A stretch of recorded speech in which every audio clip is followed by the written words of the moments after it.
ahora sí vamos con don Daniel Marmolejo vía Skype. Dani, te saludo nuevamente a la distancia, espero muy pronto verte. ¿Cómo te va?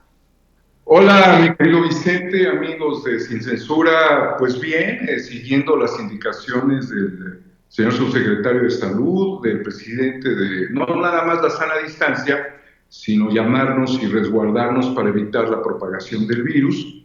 Y analizando también, Vicente, algunos puntos de vista como el economista José Carlos Arias, que dice que sí estamos haciendo mucho con estar en nuestras casas al evitar que se incremente la curva, es decir, estamos en un punto de inflexión para que la propagación sea dramática como en otros países del mundo.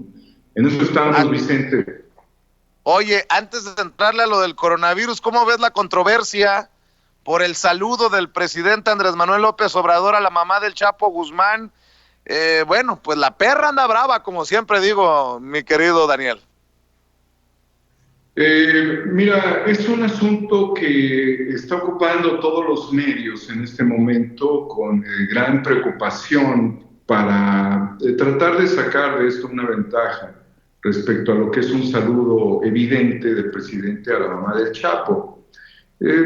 Yo no sé si la mamá del Chapo haya sido un coagente, pues que contribuyó al desastre tanto de muchas regiones del país, es decir, si era la madre socia de su hijo, no lo sé, pero yo te puedo decir que en muchas ocasiones el presidente también lo señaló, ha saludado de mano a delincuentes de cuello blanco. Incluso hemos visto llegar a delincuentes de cuello blanco, tú y yo somos testigos, a Palacio Nacional.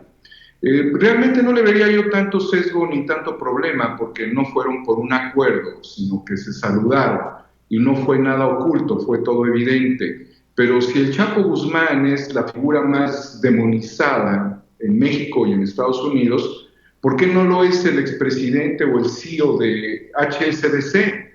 Porque HSBC era el banco del Chapo, ¿no? Fue el que lo globalizó. Bajo esta retórica, Vicente, pues realmente el Chapo es un personaje dentro de una estructura, dentro de una estrategia, y no habría que preocuparse. ¿Cuántas veces, de alguna forma, el presidente saludó a Felipe Calderón en circunstancias X, ¿no? En el aeropuerto, por ejemplo, hay una foto donde pues se tocan las espaldas, fueron dirigentes de partidos políticos. Así es que, pues si alguna vez saludó a Felipe Calderón, pues qué importa que haya saludado a la mamá del Chapo.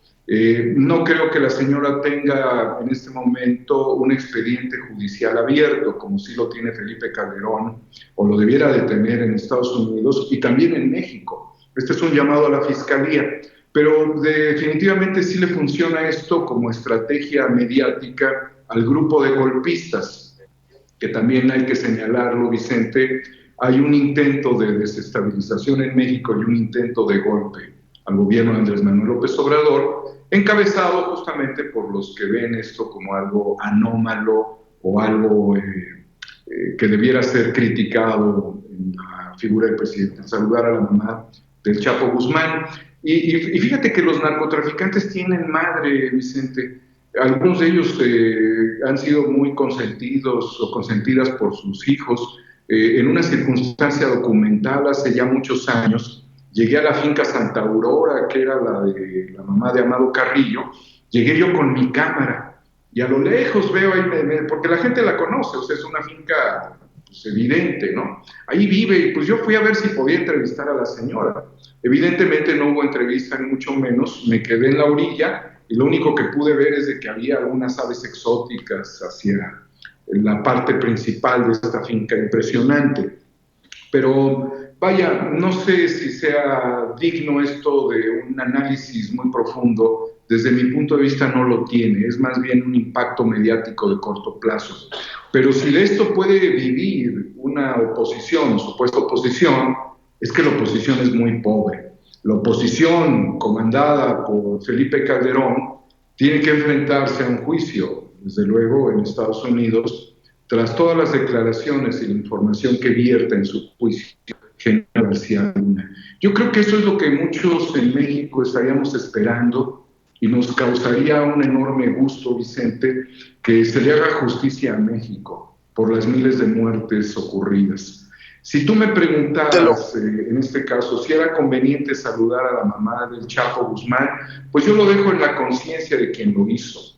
Desde mi perspectiva quizás no, pero que quede en la conciencia. Digo, por el otro lado, el presidente no tiene pactos con grupos de intereses del narcotráfico o intereses económicos perversos que se estén tejiendo debajo de una mesa. Por eso tiene su propia realidad, su propia circunstancia. Es muy difícil en el caso de un político determinar a quién saluda o a quién no saluda, pero si un saludo se convierte en un pacto es porque estamos tergiversando la realidad, Vicente.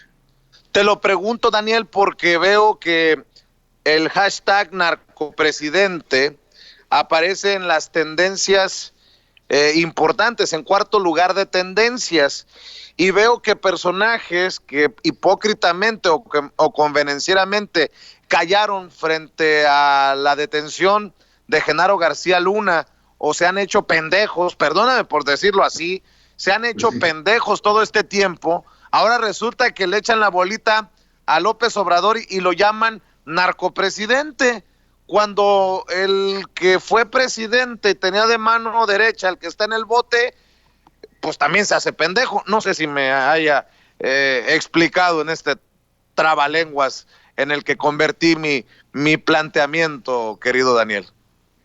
Sí, mira, evidentemente un narcopresidente, un narcobanco, una asociación ilícita, tiene otras estructuras operativas que no parten de un saludo pacífico. El presidente, cuando es presidente de todos los mexicanos, pero cuando hay contubernio, entonces sí es un narcopresidente. Y de quien tenemos evidencia de que fue un narcogobierno fue el de Felipe Calderón. Esta situación se evidenció claramente con la detención de Genaro García Luna, quien fue un personaje sexenal. Es decir, no es que saludó por equivocación a Genaro García Luna y sus vínculos con el narcotráfico y con este cártel, el del Chapo, sino que realmente era un operador del gobierno. Entonces, hay que desestimar ese hashtag, porque tenemos nosotros que transitar hacia una reflexión histórica. ¿Qué están buscando, Vicente? Yo creo que ese es el punto central del análisis. Dejémoslo claro, hablemos con la verdad. Están buscando un golpe de Estado al presidente. Y lo están haciendo por todas las vías, porque son coagentes del virus. Y están aprovechando todos los elementos para tratar de socavar la figura del presidente. Yo creo que es un momento muy importante para no dejarse vencer. Están tratando de hacer un control del pensamiento de las personas. Están buscando entrar a través del temor. Y con mensajes como esto y con posicionamientos en Twitter, estarían buscando dejar el efecto nocivo. Pero yo sí quiero hacer un llamado, y me voy a atrever a hacer un llamado, si tú me lo permites. Yo quiero llamar a Alejandro Gertz Manero para que desempolve las carpetas que tiene de los que verdaderamente estaban vinculados con el narcotráfico en el gobierno de Calderón, en el gobierno de Peña Nieto, que son los más recientes, pero que también en el gobierno de Fox, porque Fox está muy calladito, en el gobierno quizás de Cedillo y desde luego que en el gobierno de Salinas de Gortari. Yo quiero hacer una reflexión, Alejandro Gertz Manero, para que aprovechando que pudiera haber un poquito de calma, saque esos expedientes, les quite el polvo y actúe. Es el momento de parar a los golpistas. Al margen de que sea necesaria la autonomía de los poderes, esta ciudadanía ya se cansó, Vicente, a un año de que sí hay un efecto, pero han sido efectos, fíjate bien lo que te voy a decir, como consecuencia de las investigaciones de la UIF.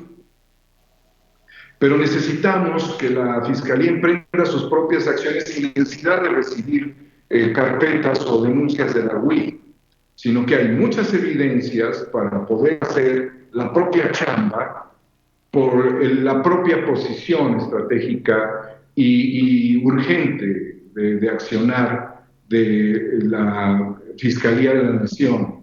México no está verdaderamente, y lo sabemos, Vicente, en condición de perdonar a ninguno de los expresidentes. ¿Sí? Ellos están aprovechando, y lo comentamos en su momento, el último espacio de oxígeno que tienen para golpear, y lo están haciendo en un momento que no es democrático. El presidente ya ofreció la consulta popular para determinar si continúa o no en el gobierno, y ese es un proceso democrático que estaría pendiente. Pero lo que sí le urge a este país verdaderamente es el juicio a Felipe Calderón y el juicio a Peña Nieto y a sus secuaces, porque no queda allí. Se tiene que investigar a Videgaray, se tiene que investigar, desde luego, y esto hay que decirlo muy claramente, a muchos jueces, magistrados que contribuyeron a liberar a cuanto delincuente vinculado con el poder hubo. Se tiene que hacer una investigación muy profunda porque los están dejando vivir, Vicente, los están dejando vivir en la impunidad. Actúan impunemente y lo hacen a través de Twitter. En eso se sostienen tipos como Calderón.